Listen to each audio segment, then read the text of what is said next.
biya kamal kan online tv ke jan gwas ma gor jan ode la tesloach anda manun chan kosnyak bana roke kwi gambela ngai kone gwano gambela ko korun dang bakel chetere rigni ne ko kor gwase dane cha kwa dang raw me cha ko kwany mo de julu kan tan ko jok ke jan gwas men tema ko korun dang bakel chi gambela chetere malka ko kor ka me cha kwa dang raw cha ko kwany kwara nyam ne misal mitu kan kwara rawde ne dr galwar won jel me cha ko kwany chu gambela kelew nuare kana ber kan ne diala kontere wika gambela shukarin jay ko chikan mal chikan no menyo de gwano kan ne dialde konte chili woto ko ne karon kin daru wal badaka bene karon kin daru jin dangre dum wan liu kan ka kwi gana dangro te kon te ti wika amnen chakul wo dum do en temme se mal cheben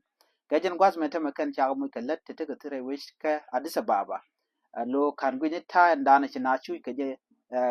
karwedien rewika gambela cha nyong ne ke kemi kwa ka great ke na kan yamre lenten konen te gaten na tin gwas ma ka gambela wona ka mu kwa la kwanye te konte chicken karet chitke nyon jek te dane chicken kala rewika gambela kan choje di dan chu na de gambela kwa wo ka mu kwa ka kan kwa dang roten konen pai ben misal limito kan dr golwar won jel ku kan cheng die ti jek dial te kon te cha ban rewika gambela ke te cha la rewika gambela ko run dang bakel ku kan kale mot kamreal kan keka ngai konen gwano kan kwadang ro konen pai ko gambela siken jien se o kan war zone ti nyogo jien se o ka nyog zone ko gorko di be mal be terewi ka gambela antama we ke jeno mal be jenya long rewi ka gambela ka be shang shobo be teten ba gajen gwas ma tama we ke jeno kandi dial be ka te go te jekte ko de se lat ko kurun te kon ba ka wo ante man ci dot karware ka gambela ka kan kwadang rotin kono pai kwany wo kan idin konti la cabinet kin idin konti te ti pin kwadang rote ci jen